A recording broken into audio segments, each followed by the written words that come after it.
Well, back home now, a new Australia-wide campaign is calling for a referendum on Indigenous voices, an Indigenous voice, I should say, in the next term of Parliament.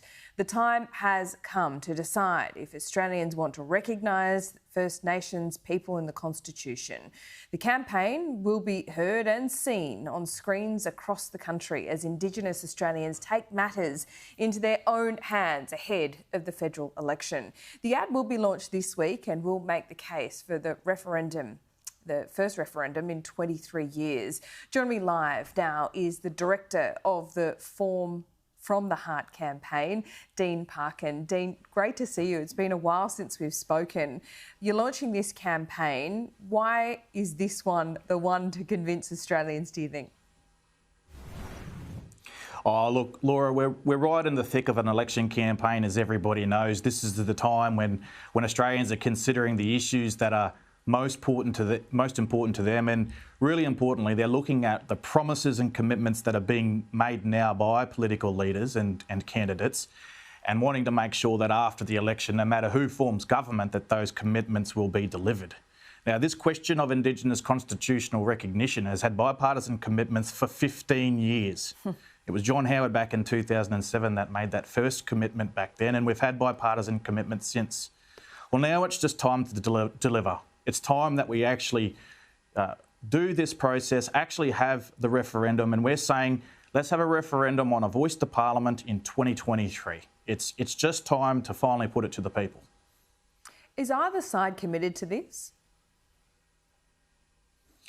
Yes, certainly. Yesterday we saw that Anthony Albanese in the campaign launch in WA said that the government, that Labor is committed to having a referendum on a voice to Parliament.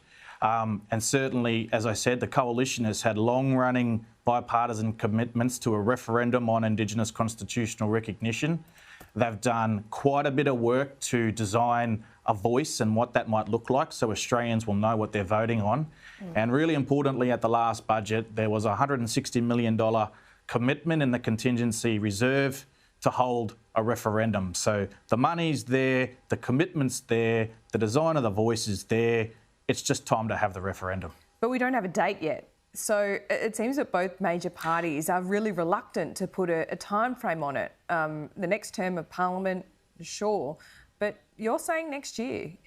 Are Australians ready? Why are you so confident this would pass? Yeah. Well, because we know that the Australian people are really up for this. We've known over the last 5 years since the Uluru Statement from the Heart was delivered that public support is growing and momentum is growing. Consistently, when polled on this issue, Australians, at about 50 to 60% of Australians would say that they would support this issue at a referendum. Our own polling for the campaign last August said 57% of people would do that. And we've got to remember that's in the absence of any commitment from any government. This is just grassroots Australians saying that this is something that's important to them. So it's time to actually just make this happen. As I say, this isn't a new issue. We've been talking about it for 15 years. And next year there's a really important date. There's a really important moment in history. The 27th of May next year happens to fall on a Saturday when you have to have a referendum. And it happens to be the 56th anniversary of the 1967 referendum, when the Australian people back then joined in record numbers to pass a referendum on Indigenous issues. So we think that next year there is that neat moment in history, and it's the opportunity for this generation to rise to the occasion like our forebears did, and come together in a unifying moment and have a successful referendum on a voice to Parliament. So, Dean, you've got the platform. We've been campaigning for this for 15 years. You've got the date. You've got the history here. It does seem like the right time. The excuses often offered by politicians is that they don't want this to fail. So there needs to be, broad agreement or broad consensus for this to work. Is there consensus in the Indigenous community about what this looks like?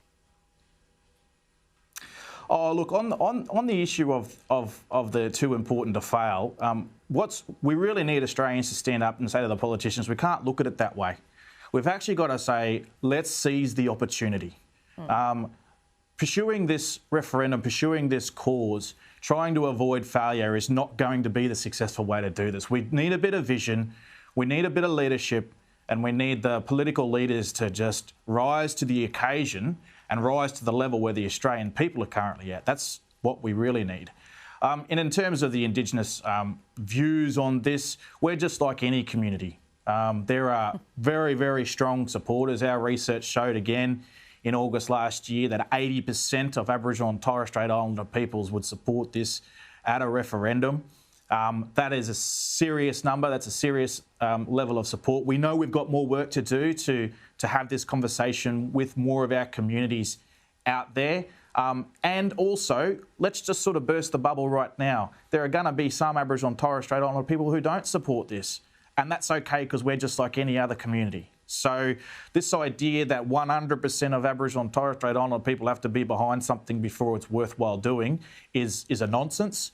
We're allowed to have different views, but we also got to look and appreciate where there's really strong support and consensus there on this particular issue. So I think the ingredients, as you say, are there.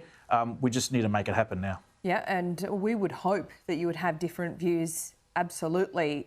There's something, that has been said over the years that the tyranny of low expectations is a thing, and we don't want to have that. But Dean, before I let you go, what would this mean to you to see this happen, for this referendum to get up? How would it change your life and perhaps the lives of Indigenous Australians who aren't living in great conditions at the moment? Well, I think that's the first thing that I'm focused on here, and all of us are focused on, is that this is absolutely about giving voice to those that are previously unheard. With respect, it's really not even about people like myself who can sit here and have this yarn with you right now, Laura. It's about the people in communities that are at the front line, because we know that when they start having a real say over their issues, we get better outcomes. We actually get value for taxpayer spend, because the policies work, because those people out there are advising the politicians and bureaucrats about what actually works. So for me, it's about making sure that we're giving those people as much voice as we possibly can, a real voice that's listened to. And look, just the idea that our issue is bringing the nation together after many years of division and dislocation from each other through COVID and other issues, that this issue in support of Indigenous constitutional recognition through a voice to Parliament brings the nation together in a moment of history. Look, that's all you can ask for. And I seriously think that we're on a winner here, and this ad campaign is about sharing that message with as many people as we possibly can.